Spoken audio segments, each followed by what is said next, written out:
기자회견이 거짓말인 이유와 증거 2018년 7월 29일 일요일입니다. 좀 시작합니다. 지금 서울시간 일요일 오전 11시 40분입니다. 미국은 아직 토요일 밤 10시 40분을 지나가고 있습니다. 지난 금요일에 백준음이 리버사이드 호텔에서 사람들을 모아놓고 소위 기자회견을 했습니다.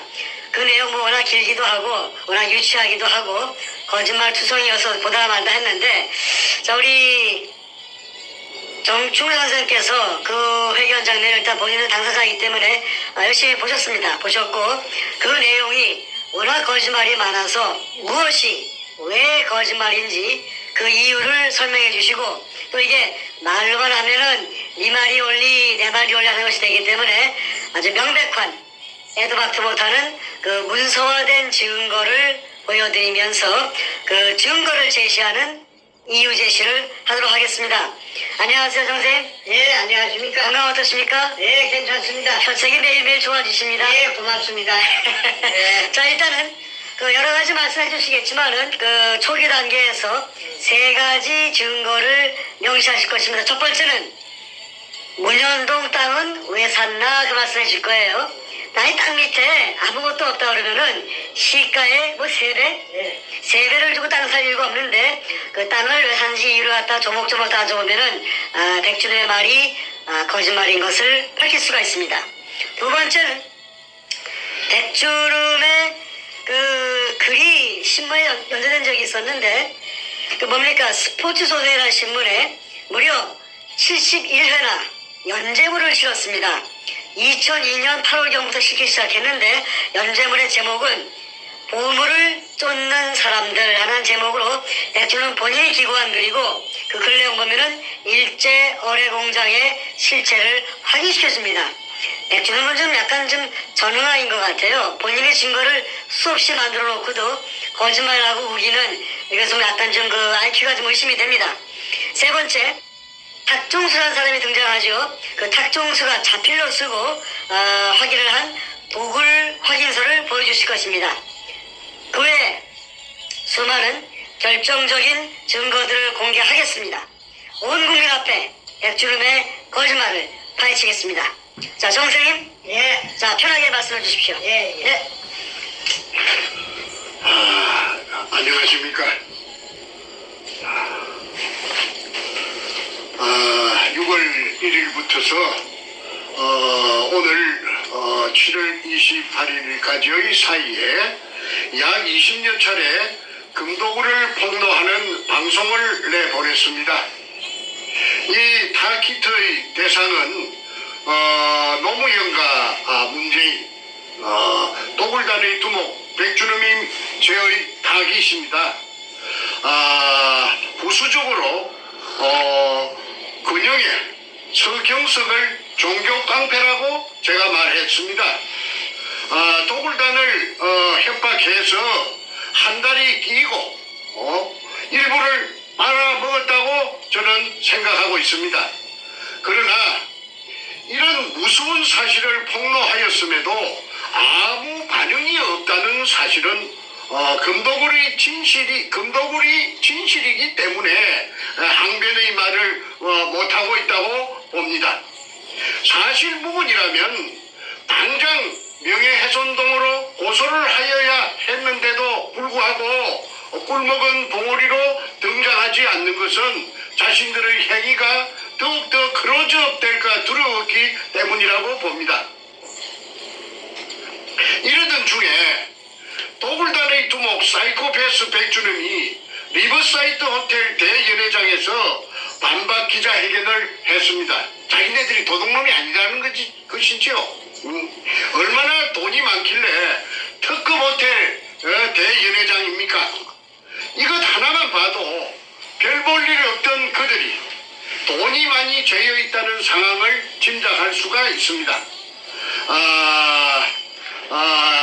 백준음의 우편에는 좌편에는 소도둑놈처럼 생긴 저 인상이 아주 소도둑놈 같은 그 김성태라는 인간이 앉아 있고, 또 그 옆에는 용산연합회 강패 해병대 출신의 탁종수, 그 다음에 도굴 2번 두 번째 도굴범 금도굴의 다이버 대장 최상훈 등이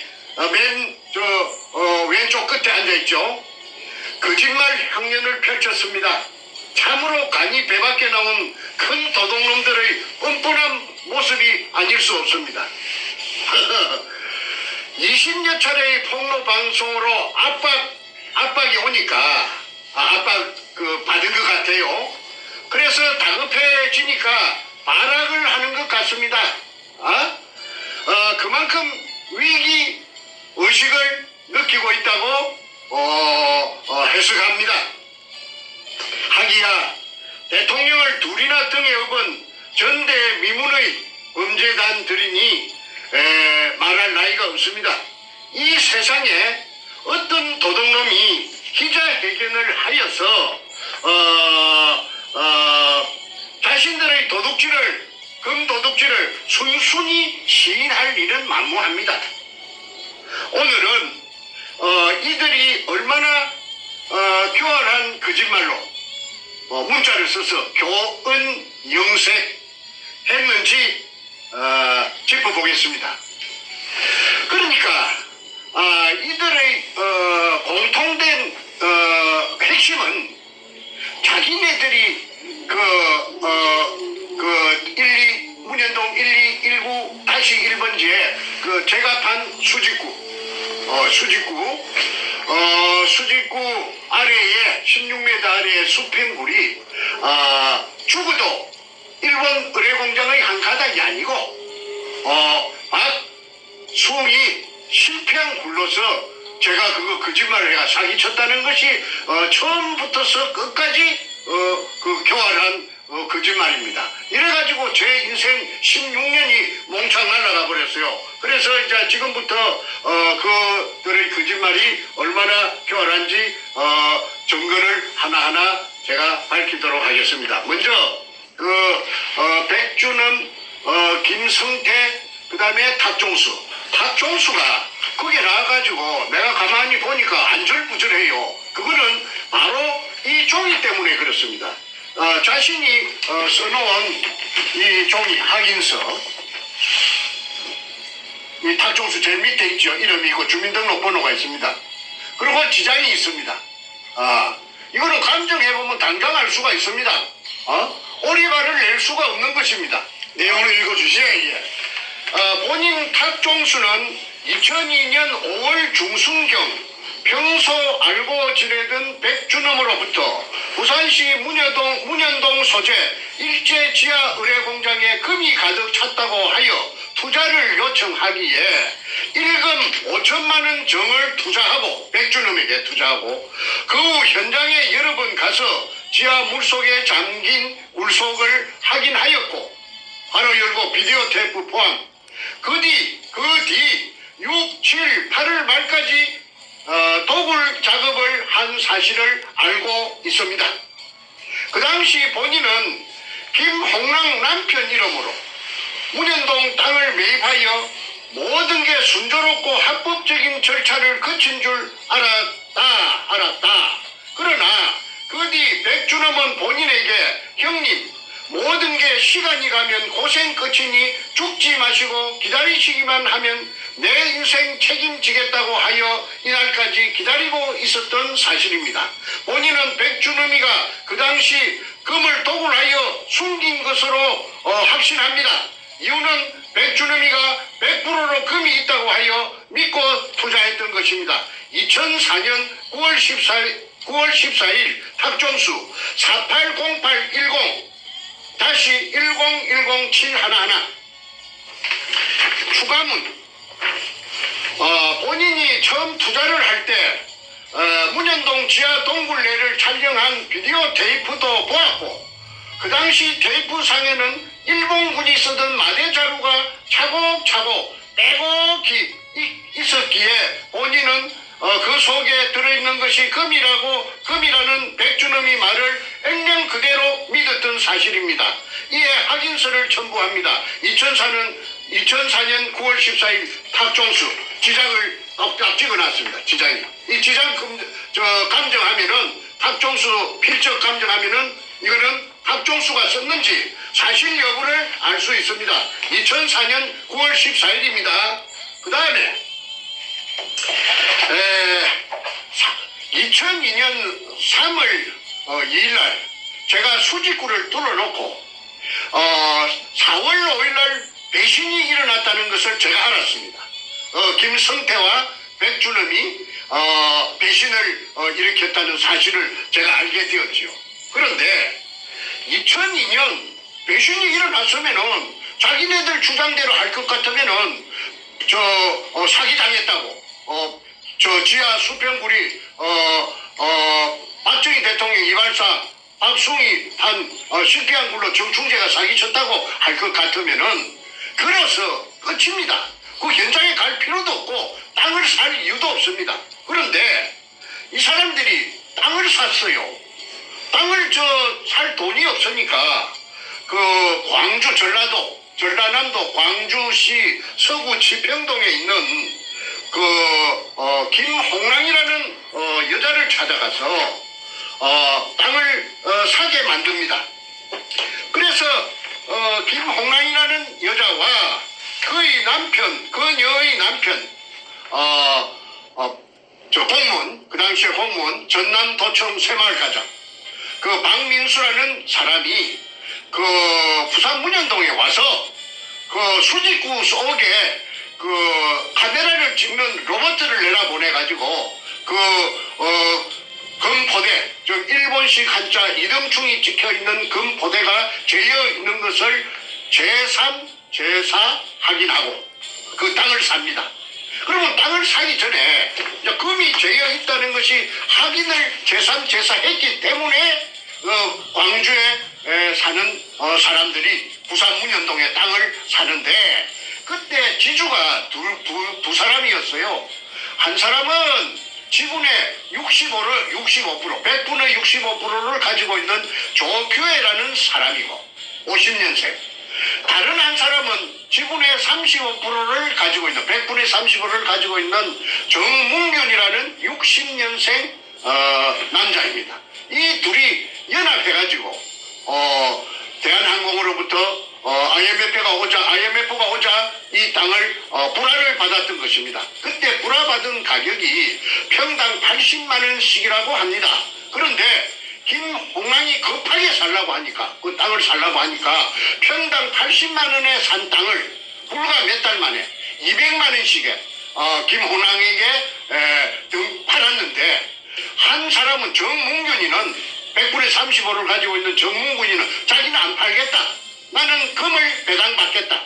해서 100분의 35를 고수했고 조규혜는 50년생 조규혜는 팔겠다. 그런데 지분 6.5%는 그렇게 제가 10%를 줬죠. 그 땅을 사용한 대가로서 금이 나오면은 일화를 줬습니다. 그걸 이제 그대로 변하지 않고 정문균이는 3.5%를 그대로 금 지분 3.5%를 고수했고 그 다음에 조규혜는 자기가 가진 땅 비율대로 가진 6.5%를 중에서 5%는 땅을 사가지고 새로 들어온 여자 김홍랑에게 5%는 양도하고 나머지 1%는 자기가 조규혜가 계속 지분을 고수하는 것이 요 도굴단의 금갈라묵은 서류에 나타납니다. 한번 확인해 보겠습니다. 정문균 여기 있습니다. 요 정문균 이거 딱 비춰주세요. 정문균 3.5%. 잠깐만요. 문균 그 지장 초점에서 찍어놓으세요. 잠깐만요. 초점에서 안 맞는데. 그 3.5%가 잘 안 보일 거예요. 지장을 찍어놨어. 예, 저 정문균 보입니다. 예, 예. 좀 흐리지만 보이고 예, 정문균 그다음에 60년생, 60년 7월생 조규혜. 3.5% 있고 조규혜 조규혜 50년 5월생 1.5%. 1.5%, 6.5에서 5를 갖다 김홍랑이 줬어요. 예, 조규. 김홍랑이 5% 웃깁니다. 나왔습니까? 네, 나왔습니다. 김홍랑 5% 맞죠? 예. 그래서 이제 1219-1번지에 100분의 65의 지분을 중에서 6.5%의 금도굴 지분 중에서 5%를 김홍랑이 받고 들어왔습니다. 그러니까 조교회는 1.5%를 남겨놨습니다.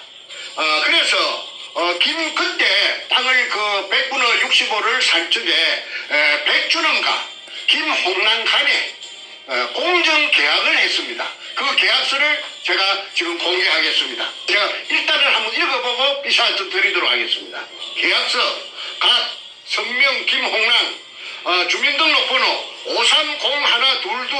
5301222-2929410 주소 광주광역시 서구 지평동 1171-4 금호 쌍용 아파트 208동 1504호 을 백준원 주민등록번호 5801-1046-711 주소 서울특별시 중구 해연동 1가 147-23 여기가 저 남산 아파트입니다. 해연동 우리가 케이블카 타는 오래된 아파트 제가 있다고 말씀드렸죠. 지금은 이제 물론 좋은데 가서 이사 가서 삐까번쩍 살겠지만은 그때는 요 행편없는데 요 살았던 주소가 있습니다.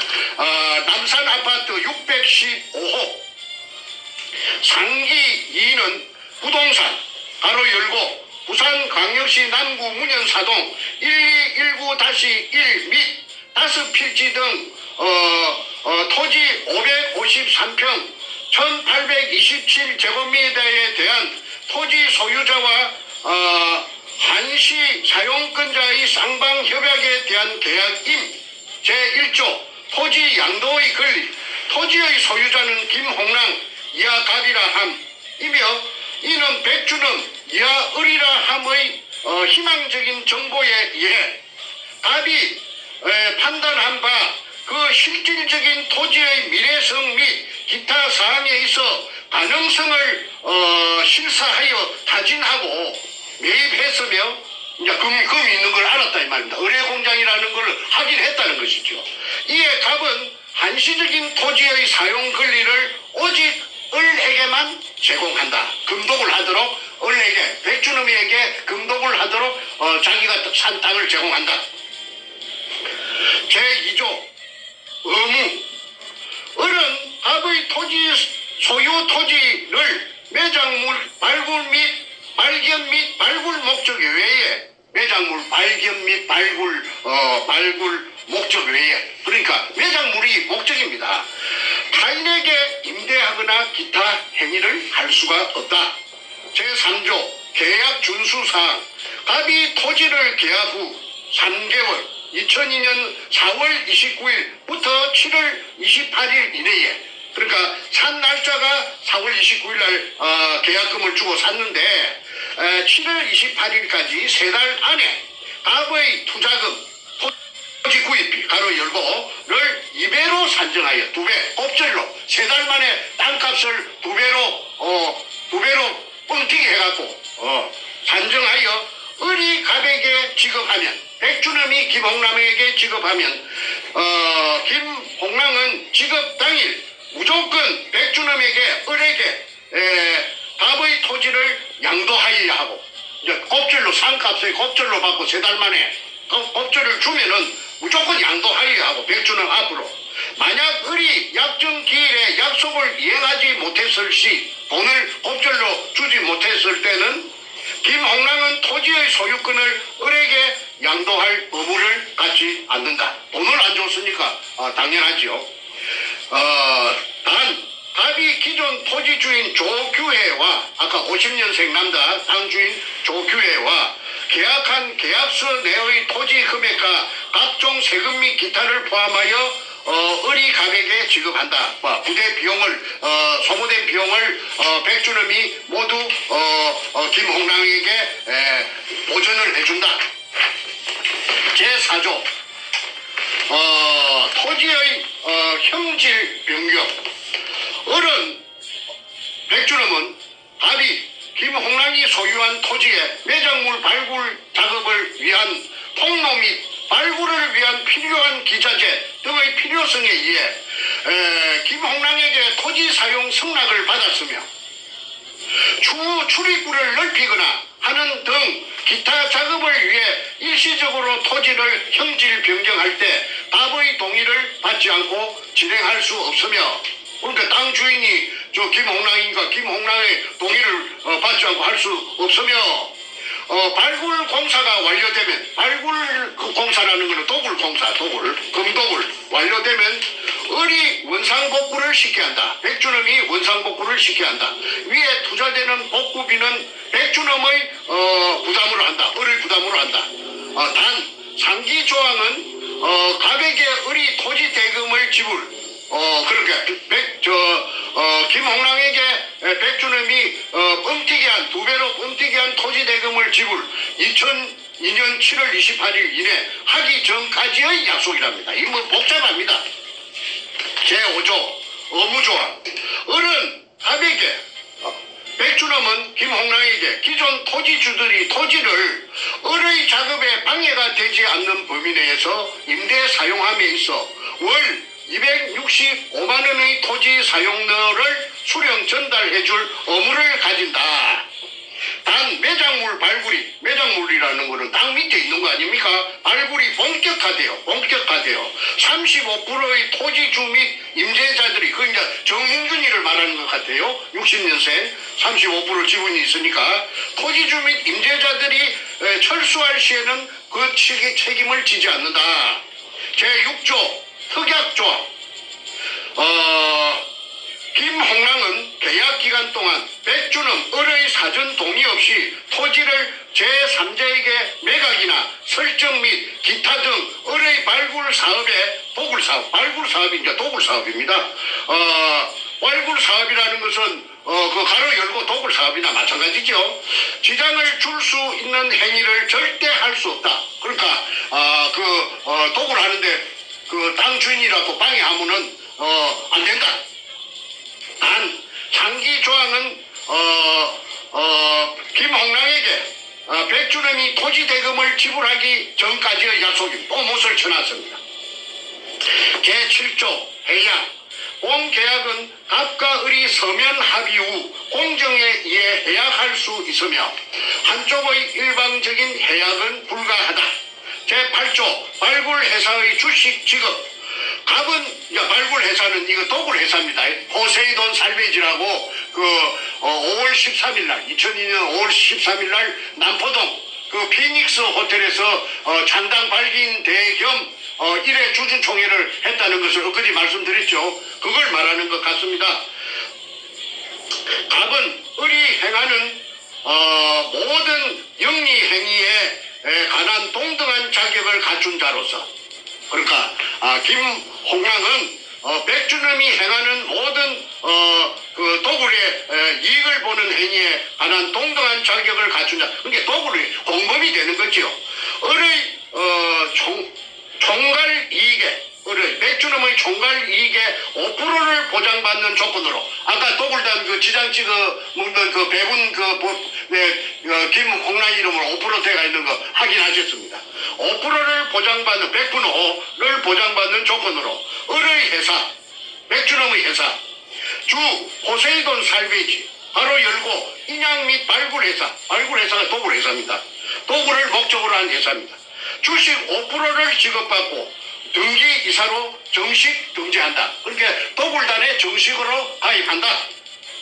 제9조 을의 권리행사. 을은, 백준엄은 갑이 김홍랑의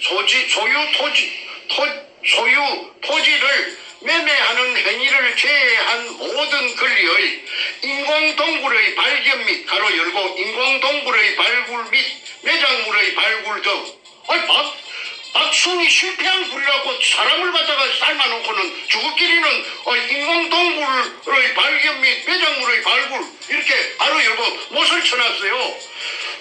총 계약기간 가로 열고 1차 종료는 2003년 12월 31일까지로 한다. 그러니까 금이 얼마나 많아야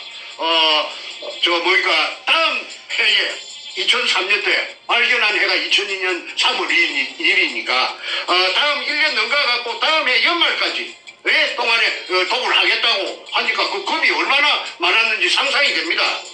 정부 및 제3자 등에게 정부가 나오네요. 상기 권리를 행사할 수 있다. 정부가 나옵니다. 상기 조항은 갑이 을에게 토지 대금을 지불 가로 열고 2002년 7월 28일 따블로 꽃배기로 주기 전까지의 약속임. 제10조 발굴회사 지분 대금 을은 갑과 계약 후 백준엄은 김홍란과 계약 후 열흘 이내에 주 포세이돈 살베이지는 아까 말씀드렸습니다. 남포동 피닉스 호텔에서 5월 13일 날 도굴 회사를 임시 주주 총회를 하고 주주 총회를 했다고 내가 아까 이야기. 그게 이제 도굴 범죄단입니다. 범죄단을 결성했다는 겁니다.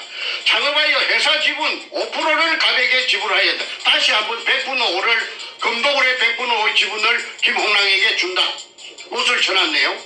제11조 갑은 을이 발굴함에 있어 김홍랑은 백준엄이 발굴함에 있어 발굴이란 말은 도굴입니다. 추가 투자를 원하지 않는 것으로 한다.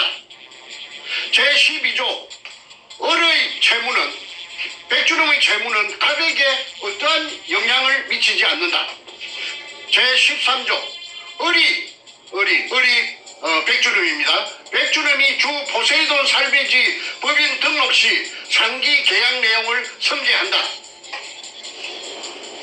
제14조 분쟁 조정 갑과 을이 계약서에 명시되어 있지 않은 일에 의한 분쟁에 있어 이 계약서에 없는 조항에 분쟁이 일어나면 조정에 대한 협상은 양측의 대표가 사회의 상식적인 수순을 밟아 해결하되 그래도 타결되지 않을 시에는 이 사건에 대한 분쟁의 해결은 서울지방법원으로 이의를 제기하기로 한다.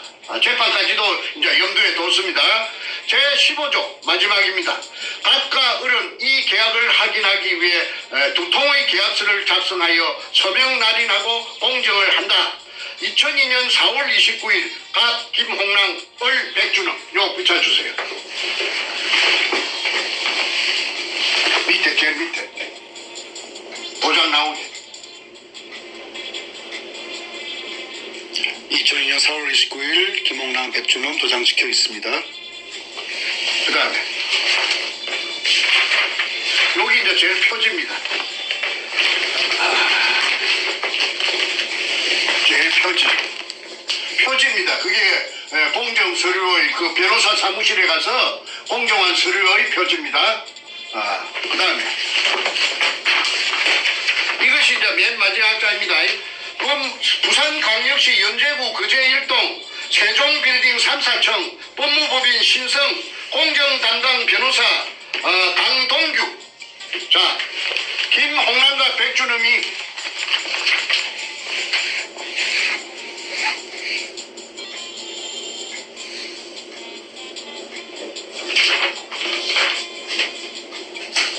네, 됐습니다. 예, 이렇게 되어서 포세이돈 살베이지라는 도굴 회사를 만들고 저에게 제가 사기꾼이라고 그 한 사람들이 전부 다 그 도굴단의 그 멤버가 되었고 도굴 공범이 되었고 이제 다시 그 땅 주인 그 조규혜 정문균이 그 합류하고 그 다음에 광주의 여자 기공사 이 기공사가 청와대에 그 김대중 청와대의 부인인 그 이희호 전속 기공사라고 그런 소문이 다다했습니다. 그런데 이제 이렇게 땅을 사놓고 이제 본격적인 이제 도굴이 진행되었죠. 그래서 이제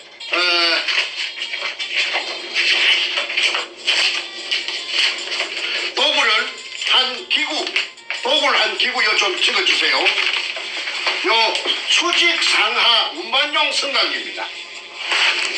이걸 이제 그 우인치 시설을 해가지고 컨테이너 위에다가 천장에다가 이제 쇠막대를 용접을 해가지고 그게 우인치 시설을 해가지고 전기를 이어가지고 그 방금 그 기구를 가지고 그 금포대를 이동충이라는 금포대를 밤 새벽 3시까지 끄잡아 올린답니다.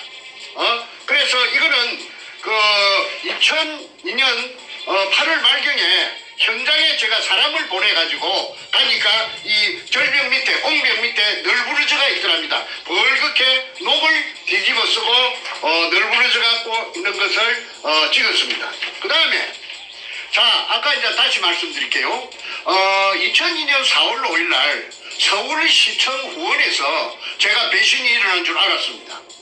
그러고 나서 그 사람들하고 저하고는 그 사람들은 도굴단이 되고 저는 쫓기는 신세가 그들로부터 쫓기는 압박받는 신세가 되고 손에 가진 정권을 얻고 이제 이거 뭐이가 루비콘 강을 한번 건너가면은 다시는 이제 돌아올 수 없습니다. 만날 수가 없습니다. 그런데 이제 이 땅도 사고 아까 4월 26일 날 땅도 4월 29일 날 땅도 사고 그 다음에 이제 5월 말부터서 제가 본격적으로 도굴이 진행되었다고 했습니다. 그런데 5월 말기에 도굴을 하려고 그러면은 고사를 지냅니다. 그 뭐 자동차 한 대를 사도 그 미신을 믿는 사람들은 새 자동차 앞에 놓고 도로에 가서 재물을 차려놓고 절을 하는 것을 우리가 길을 가다가 몇 번 심심찮게 보고 하는데 이 사람들도 예의가 아니라서 그 현장에 돼지 대가리를 제상 위에 차려놓고 수박을 따게 해놓고 경건한 마음에 꿀 앉았는데 저 김성태 그 소도동 놈도 꿀 앉아갖고 아주 무릎을 꿀 앉아서 양손을 무릎에 얹고 그 옆에 검은 양복을 입고 대가리를 푹 받고 있는 놈이 사이코패스 배추놈이고 그 다음에 그들보다 한 줄 뒤에 혼자 앉아있는 여자가 서울 경찰청 차장 김기영이 캄보이하고 내려왔던 청와대 여성 담당 비서관 신필균입니다. 그리고 그 흰옷을 입고 서가 있는 그 여자가 이제 무당이고 무당이 이날 한 10명 왔답니다. 그 사진을 공개하겠습니다. 이 책에 이 황금 백합 같은 책에 다 올라 있어요.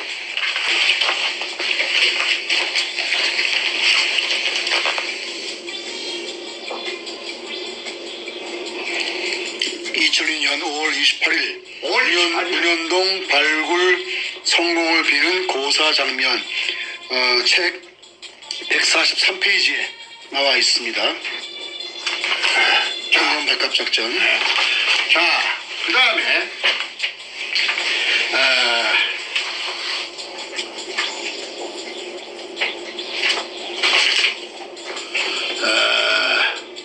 136, 130. 이 구멍을 제가 뚫은 구멍입니다. 이게 직경 60cm로 지하 안반청 16m를 뚫었는데 지하 4m부터서 물입니다. 그 물이 보입니다. 규격화된 KS 사다리 철물점에 파는 거 2m짜리 2개를 연결해야 그 수면에 도달합니다. 그래서 4m 밑에 붙어서 물입니다. 12m를 내려가야 그 수평물의 천정이 나옵니다. 네, 사진은 문현동 기습작전 당시의 수직구에서 책 135페이지에 찍혀 있습니다. 황금 백합작전. 자, 그 다음에 엊그제 제가 말씀드렸는데 물이 올라오는 장면이 이 사진에 있습니다. 물이 3시간 반 동안 분출되었다는 그 사진이 있죠. 책 103페이지에 보시면은 분출. 수직굴 분수 분출 광경에서 3시간 반 동안 뿜었습니다. 물이 올라오는 사진이 물 기둥이. 매우 선명하게 찍혀 있습니다. 예. 자, 이게 조선 총독부 45년 7월 3일 날, 7월 3일 날, 45년 7월 3일 날 그 땅이 조선 총독부로 등기 이전돼가 있는 토지대장, 외정대 토지대장입니다. 그 제일 왼쪽 하단에 조선 총독부 기차 주세요. 책 27페이지에 있습니다. 조선 총독부 토지대장입니다. 그 위에 아무 별 볼 일 없는 황무지나 다름없는 쓸데없는 땅에 왜 조선 총독부가 다음 달 8월 15일 날 그 폐망할 것인데 7월 그 급박한 시기에 7월 3일 날 부산항의 남쪽 자락 그 별 볼 일 없는 땅에 조선 총독부라고 등기 이전 해놨는가? 제가 거기서 인생 16년을 그 담보 제피 갖고 날라가 버린 겁니다. 그 다음에 요거 좀 비춰주세요. 그 천명의 유골이 있다는 거는 경향신문에 그 기사가 났습니다.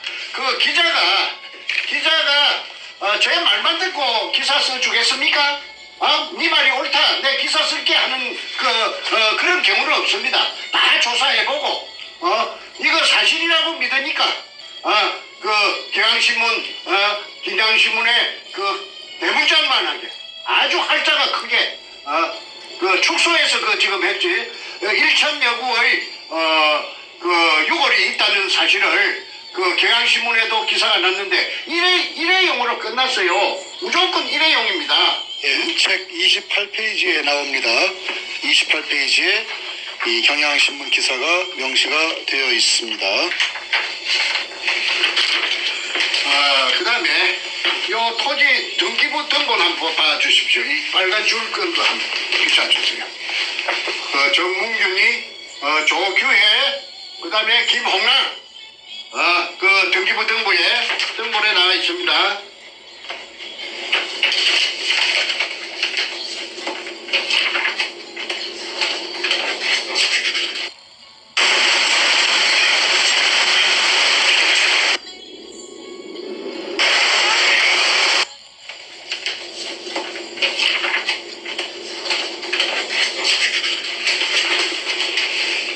내용 좀 읽어주시죠.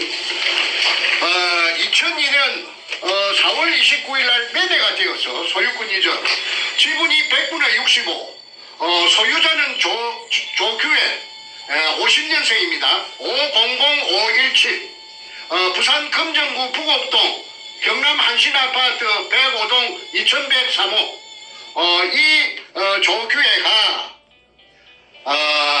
80만 원의 한진으로부터서 파알로부터서 불화받은 땅을 200만 원에 김홍랑 아까 김홍랑 100분의 5 지분 가진 김홍랑이 있었지요. 이거 좀 비춰주세요. 김홍랑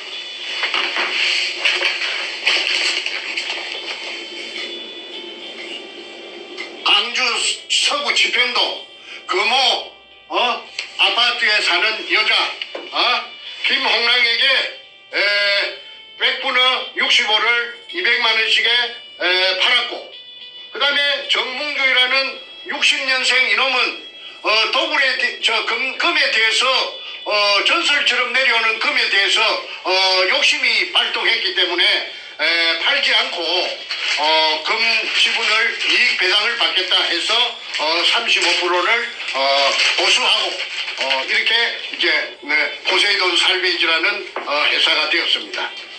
그리고 여기서 참 재밌는 게 하나 있습니다.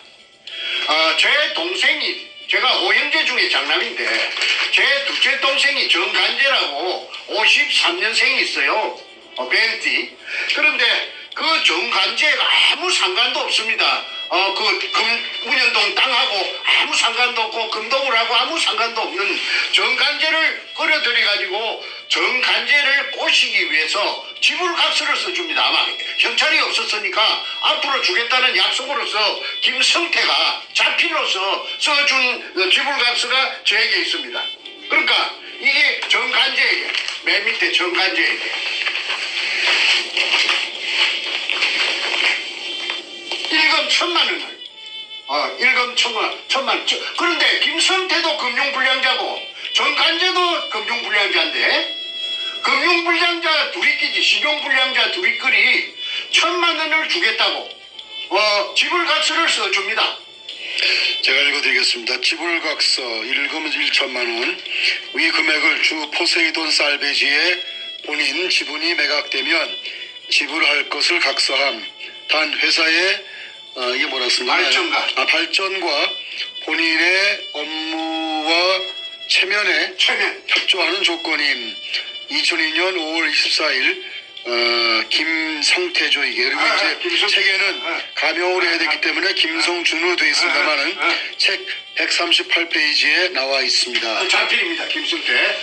자, 그래서 이것이 2002년 5월 24일 날 아무 상관없는 정간제에게 김성태가 무슨 본인 지분이 매각되면 포세이돈 살베지는 그 도굴 회사인데 도굴 회사에 그냥 자기가 돈이 없으니까 지분이 매각되면 지불할 것을 각서한다. 단 회사의 발전과 본인 전무랍니다. 전무. 포세이돈 살베지의 전무의 업무와 체면에 그게 도굴한다고 들고 다니지 말라. 입 다물는 조건으로서 1,000만 원 니한테 줄게. 언제까지 주느냐? 매각되면 지분이 매각되면 내일이라도 준다.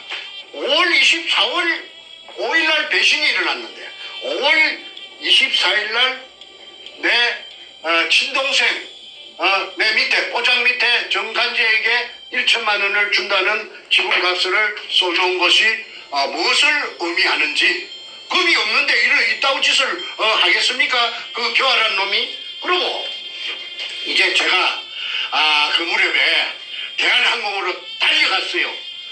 왜? 대한항공에서 불화를 받았기 때문에. 그 조규의 정문균이가. 그래서 내가 대한항공에 달려가서 내 기억하건대 31명의 그 이사가 있었다는데 IMF가 오면서 전부 다 날아가고 하나 남았는데 그게 노송성이라는 사람입니다. 소나무 송자, 이룰 성자. 이분이 그 상무를 했는데 관제 및 시설 담당입니다. 그러니까 기술직이지요. 기술직인데 저하고 이야기를 해보니까 다 알아듣더라고요. 내가 그 땅 문현동이란 말은 내가 안 했는데 그래서 이제 계약을 할 뻔하다가 대한항공하고 할 뻔하다가 그 홍콩 그 다음날 계약하자는 그 약속 날에 홍콩 비행장에서 하물기가 추락하는 바람에 그래서 그 무산이 된 적이 있습니다. 그랬기 때문에 노송성이라는 그 상무가 그 문현동인 줄은 모르고 그 어딘가에 있을 그 지하 의뢰공장에 대해서 세세하게 입력이 돼가 있는 상태니까 내가 그 사람을 찾아갔어요. 찾아가서 자 지금 부산 문현동 갔습니다. 문현동의 의뢰공장이다. 그 사람이 놀래지요. 그래서 그 도굴이 일어나고 있는 과정을 설명하니까 그분이 야 그러면 좋다. 이거 어마어마한 일인데 우리가 그 땅을 갖다가 다시 매입할 수가 있다. 우리가 다시 그 금이 나왔다면 우리 땅을 다시 매입해야 될 거 아니냐. 그 대신 조건이 하나 있다. 그 정 선생이 팠다는 그 수직구 밑에 그 일본 글자가 찍힌 항토색 마다리 포대가 그 속에 금이 든 것이 가득 찼다니까 그 사진 한 장만 찍어 없나? 그 한 장만 찍어 오면은 그래야 내가 회장한테 양호 회장한테 보고를 할 때 당신 뭘 믿고 그래요 하면 그 사진을 청내에 부여야 일사천리로 될 거 아니냐. 그래서 이제 제가 알았다 하고는 사진을 이제 찍기로 결심하고 수중 촬영을 전문적으로 하는 회사를 하나 찾아내가지고 경기도 일산에서 그래가지고 1톤짜리 추력에 자체 발전기가 있고 자동 카메라가 다 있는 그 차가 부산으로 현장에서 거창 기업 그 앞에서 12시에 자정에 만나기로 했습니다. 그리고 왔더라고요. 그래서 이제 사전에 준비한 고압 가스 절단기로 형식적으로 걸어놓은 그 대문에 그때부터 그놈들이 대문에 걸어놨습니다. 잠가놨습니다. 그걸 그만 끼래는데 시간이 걸리니까 그만 고압 절단기로 가지고 절단하고 안에 들어갔습니다. 그때 한 30명의 청장년을 전부 태권도 유단자들인데 고수들인데 제가 동원해가지고 누구든지 방해 세력이 경찰은 말고 나타나면은 전부 대가리를 쪼개버리라. 내가 책임지겠다. 도굴단이 나타날 거니까 일전을 불사하고 전쟁을 불사하고 거기에 들어갔습니다. 그래서 그 컨테이너 덮어 씌워놓은 컨테이너도 그냥 문이 잠겨가 있으니까 소불할 만한 그 자물통을 채워놨더라고. 그래서 그것도 고압가스불로 그만 찌찌찌 찢어가지고 그 문짝을 파쇄해서 드러내고 들어갔더니 아니 그게 완전히 그 수직구 뚜껑을 1cm 간격으로 보드나트로 쫙 쪼아놨고 그 벽에는 잠수옷이 고무 잠수옷 검은 고무로 만든 잠수옷에 물이 덜 말라가고 전기불에 번쩍번쩍 하더라고요. 그걸 그 도굴단의 일원으로 거기에 따라갔던 제 동생 정간제가 100분의 1로 받고 따라갔는데 그 같이 갔던 산청에 정재호라는 정간제 친구가 있습니다. 학벌이 시골에서 초등학교 나왔는데 이 사람이 자동차 곤치는 기술자입니다. 근데 이 사람이 정간제하고 친구다 보니까 친구 따라 강남 간다고 그 부산 문현동에 도굴 현장에 같이 따라가서 종사를 한 적이 있습니다. 한 3달, 4달 동안 있었다고 하더라고요. 그래서 이 정재호가 이 도굴단에 폐행당하고 올라와가지고 그래가지고 얘가 희망이 뭐냐 하면은 자기가 어릴 때 꿈이 만화가가 되는 게 꿈이었대요. 그래서 만화를 많이 읽었는데 그림에 재주가 있는가 없는가는 몰라도 걔가 도굴단에 갔다 왔기 때문에 현장에 서너 달 있었기 때문에 그 현장의 상황을 그림으로 그려놓은 것을 제가 보여드리겠습니다. 이 좀 비춰주십시오. 요 네모하는 컨테이너 덮어 씌운 컨테이너 아닙니다.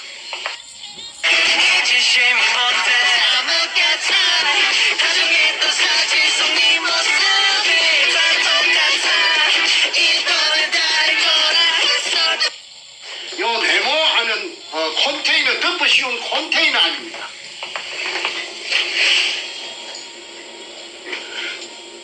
컨테이너 안에 이제 그 위에 보면은 그 고무옷이 세 벌이라는 것은 요겁니다. 잠수복이 3벌, 언제든지 3벌 걸려 있었대요.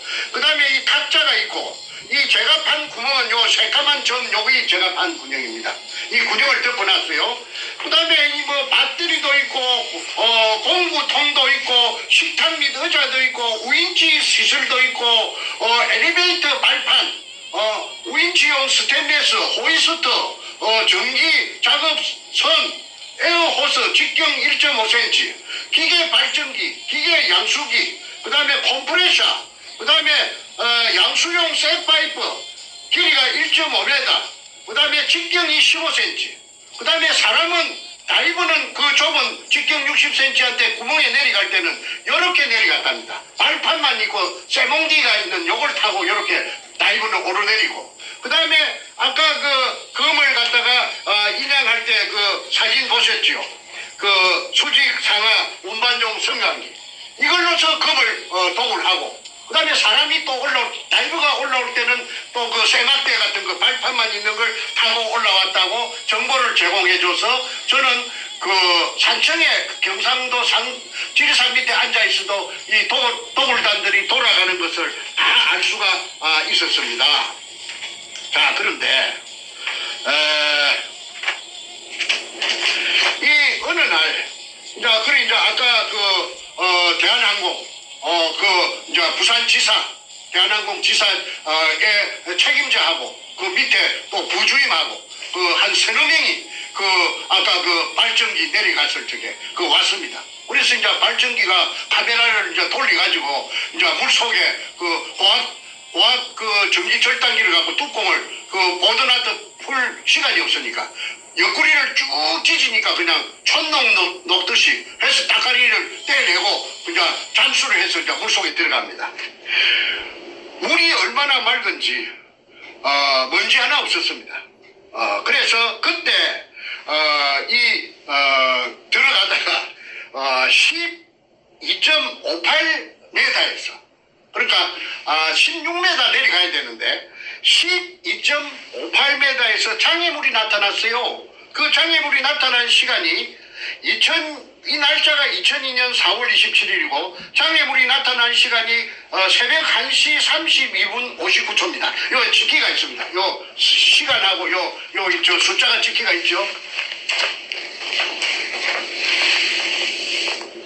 그 책 136페이지에 나와 있습니다. 보면은 수직구속 수심 12.58m에서 정지된 촬영 화면 해가지고 숫자가 있는데 이게 숫자는 이게 020427 나와. 이게 날짜입니까? 내가 불러줄게. 불러주세요. 그게 이제 뭐냐면 설명해 아까 주세요. 네네. 2002년 4월 27일 위에 거는 날짜고 그 밑에 01은 새벽 1시 32분 59초에 12.58m에서 카메라가 삥 장애물 나타나니까 삥 돌아갖고 삐쳐갖고 낸 것이 아까 여기서 말한 직경 15cm 양수용 물로 퍼내는 양수용 셀파이프 서로 그 돌려가 연결해가지고 셀파이프 길이가 1.5m짜리 길이가 요게 세 개가 요게 나타나가지고 그날 촬영이 실패를 했습니다.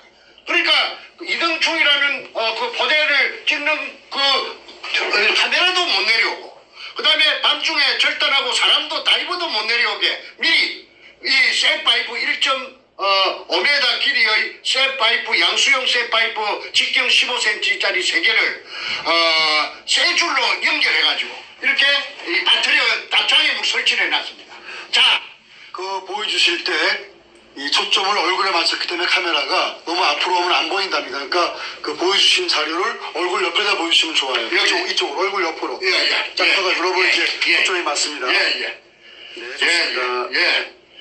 이걸 물속에, 이 깊은 물속에 검도 없는데, 돌만 있는데, 한주 소금 포대에 쓰레기만 있는데, 실패한 굴인데, 박송이 실패한 굴인데, 왜 그 보드 놔들어 가지고, 철판을 해가지고, 더블샷, 집어넣고, 바느질 하듯이 촘촘하게 집어넣고, 그 다음에, 그 잠수복 세 벌이 벽에 걸려가 있는데, 물이 번쩍번쩍하며, 전기에 반사돼가지고 그런 공구가 어지럽게 놓여 있었으며 그 다음에 이 장애물이 물속에 쇠통 세 개가 카메라도 못 들어오고 사람도 잠수부도 못 내려오게 설치가 돼가 있는가. 그래서 이 장애물을 어떻게 끄잡아냈던가 내가 알아보니까 힘이 센 역발상 기계쇠라고 했습니다. 그 백주놈이 옆에 앉아있던 머리 뽀글뽀글한 그 소도동로 그 김성대 그놈이 보디빌딩을 해서 그 덩치도 크고 힘도 셉니다. 그놈이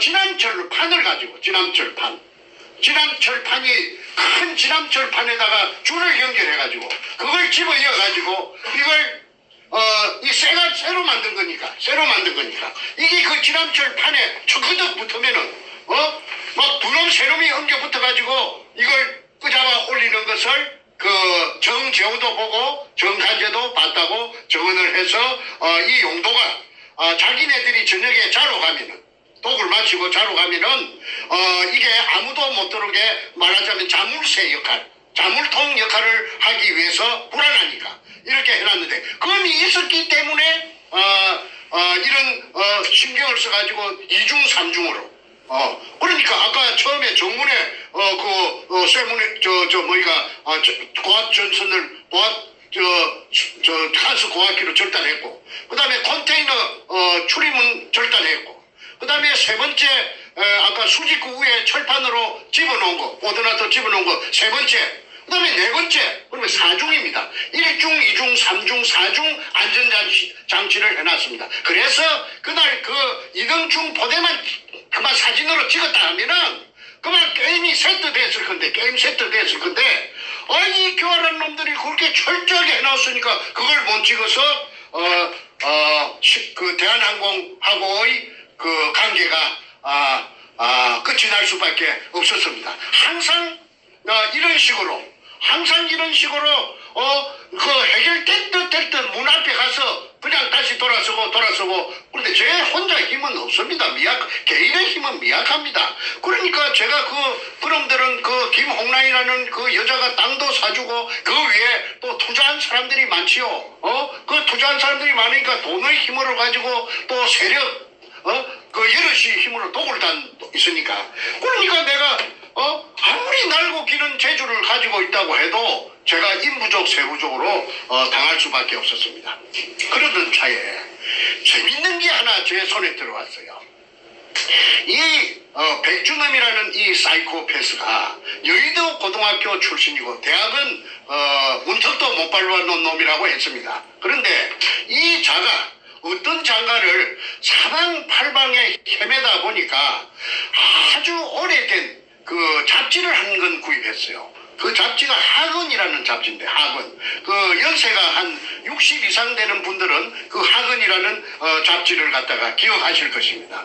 그 학언에 그 고등학교 3학년 때 이 백준엄이라는 이 사이코패스가 그 63 빌딩 63빌딩 63층이란 말인데 그 꼭대기에 올라가면은 밑에는 그 바람을 느끼지 못해도 그 꼭대기에 올라가면은 해오리 바람이 불 때도 있고 돌개 바람이 불 때도 있고 그 바람이 세차답니다. 저는 그거 못 올라가 봤어요. 그런데 이놈이 그 기구를 차고 새 날개 같은 거 이런 걸 지가 만들어 가지고 그 올라가서 뛰어내렸어요.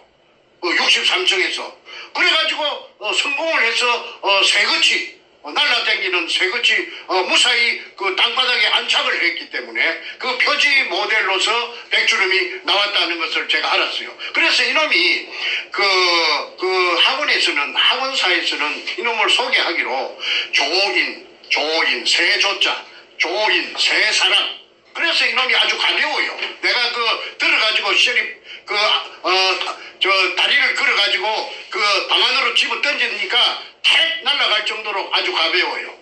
그 뼛속이 그 새처럼 비어있는 그런 인간 같다고 제가 표현하고 싶습니다.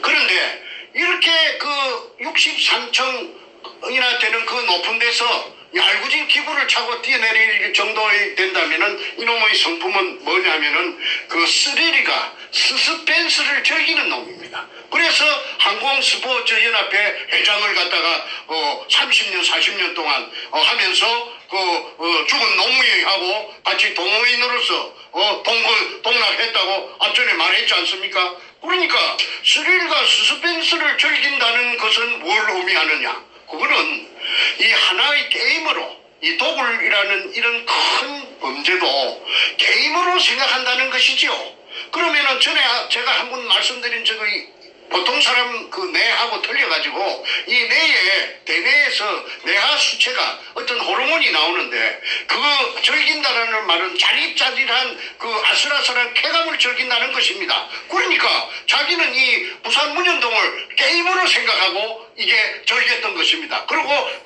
정충제도 가장 참게 빡세니까 그러니까 정충제를 제압하기 위해서 노무현을 끌어들여가지고 노무현 청와대 당시에 참여정부 청와대를 갖다가 뒷배경으로 삼은 것이 아니고 무엇이겠습니까? 그런데 이자가 미처 도굴이 1차 도굴이 5월 말부터서 2002년 5월 말부터서 6, 7, 8월 말까지 진행되었다고 탁종수가 어제 자기 확인서에서 설명했습니다. 여기서 증명했고 조선민주주의 인민공화국 수령이라고 하는 김정인이라고 하는 놈이 결제 책상에서 무언가 결제를 하고 있고 그 옆에 그가 임명한 인민민주주의 3.0 간첩 총독 문재인과 부동자세로 서 있는 모습입니다.